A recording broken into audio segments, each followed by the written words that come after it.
Bonsoir à tous et bienvenue sur France 3 Euskal-Herri. Désormais dans Bayonne, les cyclistes peuvent emprunter certains sens interdits. Des pistes cyclables double sens, c'est une nouveauté entrée en vigueur aujourd'hui. Lourde défaite des socialistes ce week-end en Espagne lors des élections municipales et provinciales.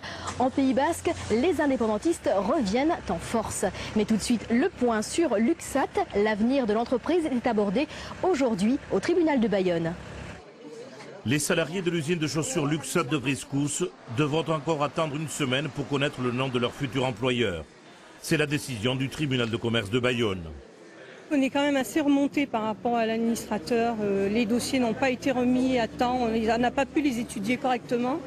Nous avions demandé une expertise comptable qui n'a pas eu lieu. Deux offres ont été présentées, l'une globale pour Luxat et Palais Gabia. Les 2/3 des emplois seraient sauvés. On restera dans les métiers du cuir. Donc, ce qui suppose un plan de formation, un plan des investissements industriels importants. Donc, c'est un projet industriel et commercial qui a vraiment une très belle tenue. La seconde offre partielle ne concerne que l'unité Palais Gabia des Landes et ses 18 salariés, mais pas les 78 employés de l'usine Luxat. Le tribunal de commerce rendra sa décision lundi prochain. En attendant, les salariés sont toujours dans l'expectative.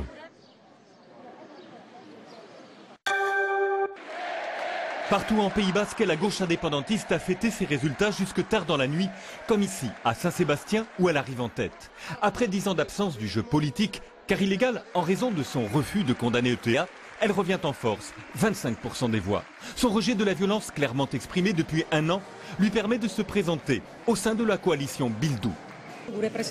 Pendant 10 ans, on nous a rayés de la carte politique en déclarant illégal notre mouvement. Mais nous sommes toujours là et aujourd'hui c'est clair, il faut compter avec nous. Nous sommes bien sûr heureux. Ces résultats sont bons pour le Pays Basque car nous pourrons poursuivre notre chemin de toujours vers l'indépendance avec des idées et un programme de gauche. Première force en Euskadi, encore et toujours, le parti nationaliste basque. Mais les démocrates chrétiens sont désormais talonnés par les indépendantistes. Ensemble, ils totalisent 60% des voix. Je préfère clairement travailler avec les autres nationalistes. Et je crois que finalement, ce sont les forces nationalistes basques qui doivent se trouver pour faire un bloc non, mais au moins une force grande. Avec une telle entente, les nationalistes pourraient gérer les provinces de Biscaye, Alava et Guipuscoa, et la majorité des municipalités, aux dépens des socialistes, comme ici, à Saint-Sébastien.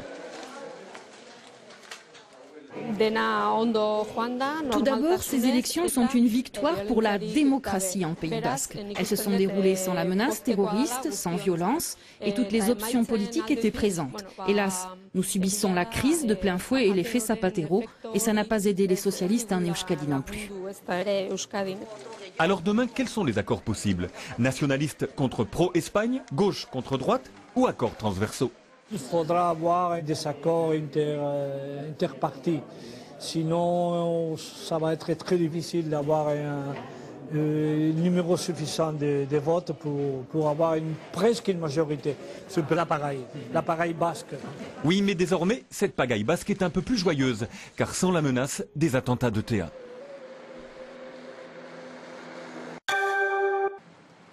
Non, ce vélo ne roule pas en sens interdit. Depuis ce matin, dans les quartiers Saint-Léon et Saint-Esprit à Bayonne, on trouve ce panneau dans plusieurs rues à sens unique.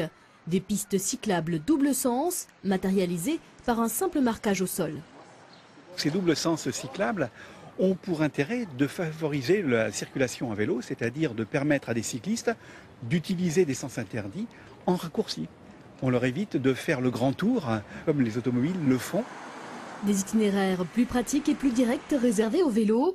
Pour la municipalité, il s'agit d'inciter les habitants à moins utiliser leur voiture dans Bayonne. C'est une ville qui n'est pas faite pour recevoir autant de voitures qu'elle reçoit et depuis des dizaines d'années où on a pratiqué une politique de voitures. Donc la ville est complètement saturée maintenant et il est temps de prendre une autre direction. Une nouveauté qui soulève néanmoins quelques inquiétudes chez les cyclistes. J'espère que ce ne sera pas dangereux surtout. Vous avez peur ? Vous avez peur que ce soit dangereux? Il y a des rues peut-être un peu étroites justement qui peut-être sont un peu dangereuses, à mon avis peut-être. Une quinzaine de rues sont concernées pour le moment. Coût total de ces aménagements, 33 000 €.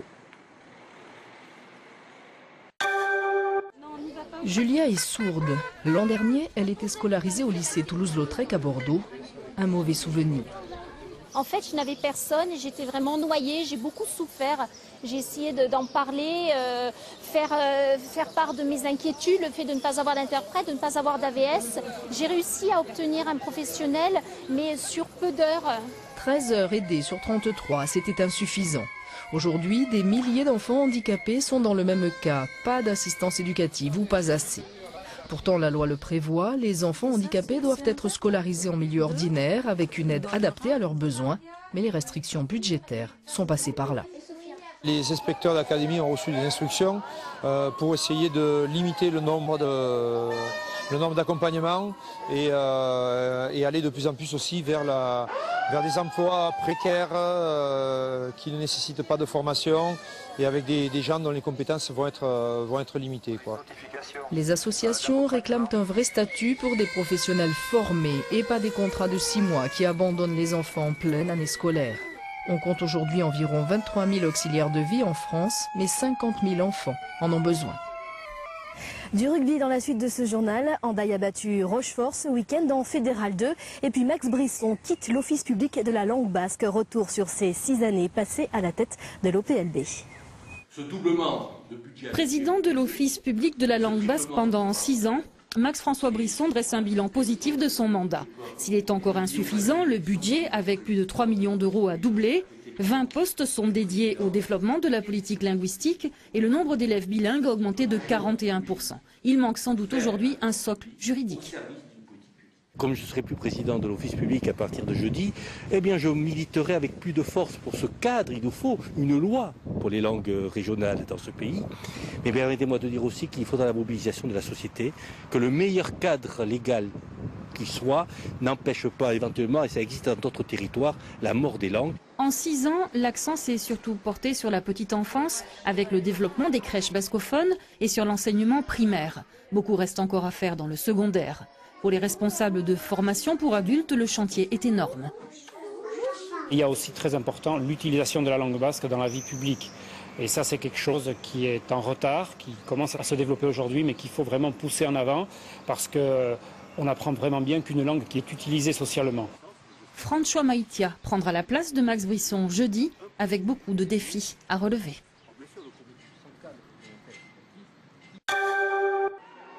Le match Hendaye-Rochefort en 8e de finale aller de Fédéral 2 a certainement basculé en faveur des Basques sur cette interception inouïe de Romain Lonca et sa course victorieuse pour marquer entre les poteaux. Premier essai des Tchouliak en tout début de seconde mi-temps. Un joli coup de poker comme les apprécie l'entraîneur handayais. Il faut quand même des prises d'initiative, donc on a des garçons qui sont quand même intéressants au niveau du jeu d'attaque. Donc comme nous, notre maître mot, c'est de se faire plaisir et de jouer, donc ils tentent des choses. Bon, ça marche aujourd'hui, peut-être que dimanche prochain, ça ne marchera pas. Car le match retour se jouera en terre charentaise et maritime face à une équipe qui aura soif de revanche. Des Rouges et Noirs déçus par leur match, pourtant si bien commencé, avec le premier essai de la rencontre en première mi-temps. Rochefort, qui sportivement reconnaît les qualités handayaises. Ils sont très bien en place dans leur jeu offensif, hein. Ils ont une troisième ligne qui se déplace beaucoup, ils ont leur arrière qui leur fait du bien, qui met des points au pied. Et c'est surtout une équipe qui se réorganise très bien en défense. Quand ils prennent la pression, ils se réorganisent vite. Donc voilà, c'est pour ça que c'est une équipe difficile à manœuvrer. Maintenant, bon, on a remarqué malgré tout quelques faiblesses, donc on ne va pas les dévoiler. On va essayer de s'appuyer là-dessus la semaine pour essayer de les contrer. Mais je le répète encore, ça va être difficile. Score final 30-8, Hendaye a